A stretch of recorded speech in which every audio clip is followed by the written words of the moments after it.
What's up, RCHS? I'm Araceli. And I'm Jensen. And welcome back to this edition of Lions Live. As we approach flu season, here's Katie with some tips on how to make it throughout flu season.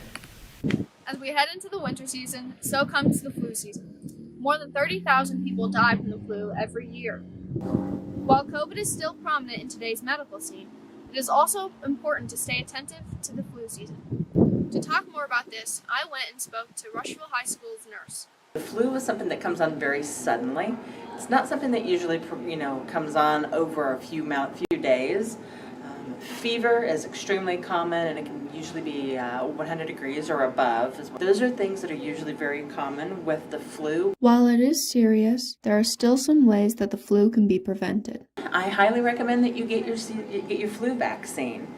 The vaccine it can help in the decrease of the spread. Like if you blow your nose, it's really important that you make sure that you wash your hands, because if you've got the germs on your hands and you touch things or share things with your friends, then you're going to end up spreading that to them as well. Although the flu can be deadly, there are steps we can take to prevent an outbreak. Make sure to put on a warm coat, a hat, and have a safe, fun winter. Today's lunch is meatball sub, cooked carrots, fruit, cookie, and as always, milk. Here's Eli with a live weather update. What's up, RCHS? Highs 37 with lows 30. Bit sunny outside, slight wind chill. That's it for me. Now back to the desk.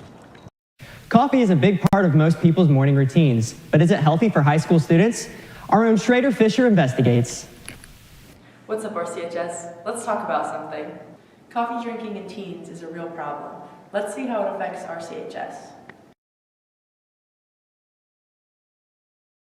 I drink coffee like 3 to 5 times a week. So when I drink coffee, it makes me really energetic and very happy, but then afterwards, it kind of makes my stomach hurt, makes me almost feel sick. As a coffee drinker myself, sometimes I get a little bit too hyper, so I can't concentrate in school.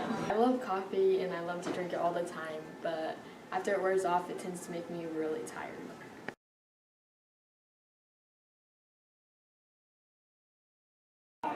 I think coffee is bad for teenagers because they have done studies that show that it keeps them awake at night and messes up their concentration and sleep, which then in turn slows down the development of their brains. Coffee is a beverage for adults. It's not a beverage for children. And this is the science why. Coffee is a stimulant. Stimulants make you poop. And kids can't control their poop like adults can.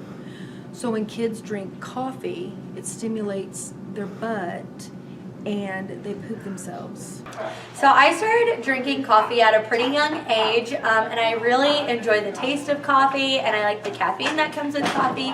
The only negative thing is I guess I've kind of gotten a dependency on it, so I tend to drink coffee every morning now, just because I've been drinking it for so long. And then also, of course, the crash after you're done drinking coffee. The caffeine that is in coffee is the real problem. The effects of caffeine are much stronger on children than they are on adults. Some effects of caffeine include insomnia or restlessness, nervousness, muscle twitching, agitation, gastrointestinal inexhaustibility, slurring of words, and much, much more. Okay. Basically, people our age shouldn't drink coffee, so let's just stay off of it, RCHS. Bye! As we approach this holiday season, one of the most popular gifts is Disney products. This includes toys, apparel, and Disney Plus productions. Our own Austin Vance researched what productions will be on Disney Plus soon. Hello, my name is Austin Vance. Today, I will be talking about the big moves Disney has made to the Star Wars franchise that has made us fans pretty happy. In a little while, I have a couple interviews with some of those fans. We'll dive into that later. Disney started out good when they produced Force Awakens. It is the highest grossing movie in America. It brought in hundreds of millions of dollars in the box office. They struggled with the next two movies in the saga, and Solo didn't perform great. But with the launch of Disney Plus, it has created a lot of opportunities for Star Wars fans. I was allowed the opportunity to speak with one of those Star Wars fans. Let's see how that went.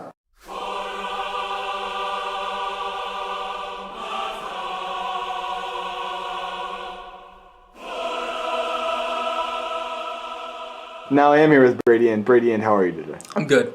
Good, I'm glad. Can you name me 5 upcoming Disney Plus Star Wars shows? Yeah, so Ahsoka, Andor, Acolyte, The Book of Boba Fett, and of course, Kenobi. Which one of those are you most excited for? Of course, Kenobi.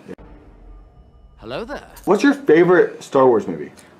Probably A New Hope or Empire Strikes Back. I am your father.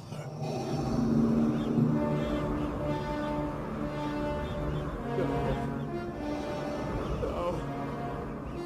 It's not true. You want to add anything to this interview? I don't. Okay, well have a great day then. Yep, Love I you. really like this. That was Brady Int, Star Wars enthusiast. As you can see, we have some huge Star Wars fans along with myself. Star Wars makes a ton of money outside the box office too. Legos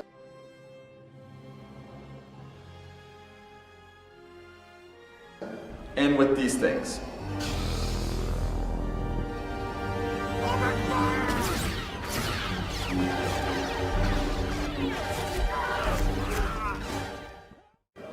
Now, if you don't know what these are, I encourage you to go watch a movie or two.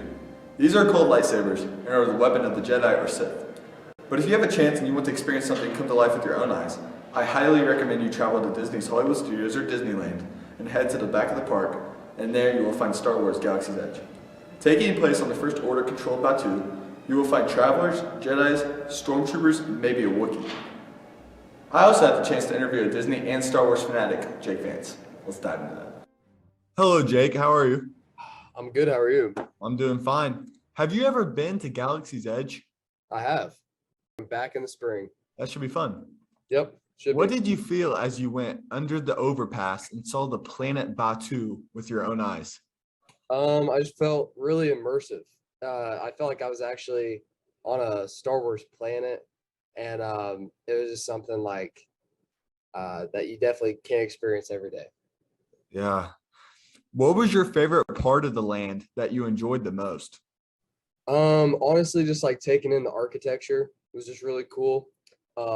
It's very unique and stuff, but also just like the technology of like the new ride, Rise of Resistance. I thought that was really cool. It's a trackless ride, so like your shuttle basically moves by itself. It's pretty cool. Yeah, that sounds fun. I talked to Brady a little bit about Disney Plus and some of the upcoming shows. Anything else you would like to add on your thoughts on the upcoming Disney projects? Yeah, I'm really excited what they did, bringing Hayden Christensen back for not only Kenobi, but also for Ahsoka. I think that's going to be huge. Really exciting stuff they got planned. Yeah, that'll be fun. Yeah. Well, thank you for taking the time to talk Star Wars with me. And have a great rest of your day. You too. Thank you. One risky but financially smart and gainable move Disney is making with Star Wars is by making the Star Wars Galactic Star Cruiser Hotel opening in March of 2022. For a family of 4 wishing for a 2-night stay will cost $6,000. It includes meals and access to the park. Time will tell if people spend the cash and stay at the newest Disney resort. Disney has made some huge moves for Star Wars fans and with all the new shows, and has given us the opportunity to experience life in the Star Wars universe firsthand. I hope you enjoyed, and remember, the Force will be with you, always.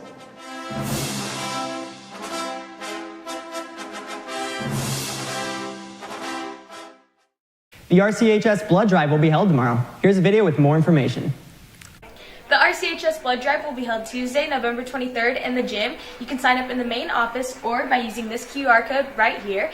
You must be at least 16 in order to sign up, and if you are under the age of 18, you must have your parent or guardian sign a form.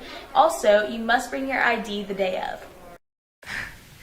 Thanksgiving is right around the corner, and there is nothing better than the food. Here's Michaela asking people what their favorite Thanksgiving foods are. Happy Thanksgiving, RCHS. Let's see what the students and staff's favorite foods are to eat on Thanksgiving.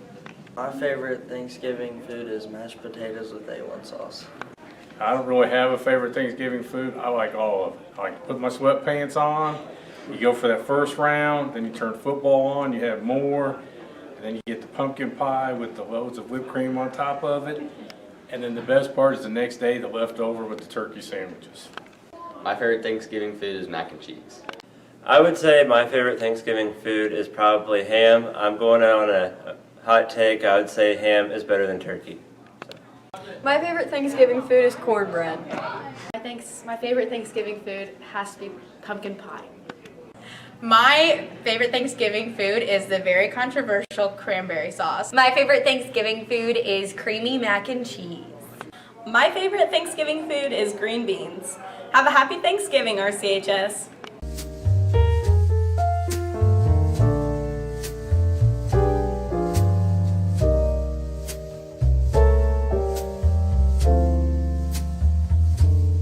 Now on to Michaela with sports. Thanks, guys. For sports action tonight, the freshman boys basketball team will be home against North Decatur with a start time of 6 p.m. In the world of sports, the Indianapolis Colts defeated the Buffalo Bills yesterday 41-15, thanks to Jonathan Taylor scoring 5 touchdowns on the day. Number 6 ranked Purdue knocked off number 5 ranked Villanova 80-74 to win the Hoop Hall Tip-Off Classic. Back to the world of local news, the Lady Lions basketball team defeated the Beech Grove Lady Hornets Saturday with a score of 56-11. That's it for me. Now back to the desk. That's it for this edition of Lions Live. Have a great day, RCHS.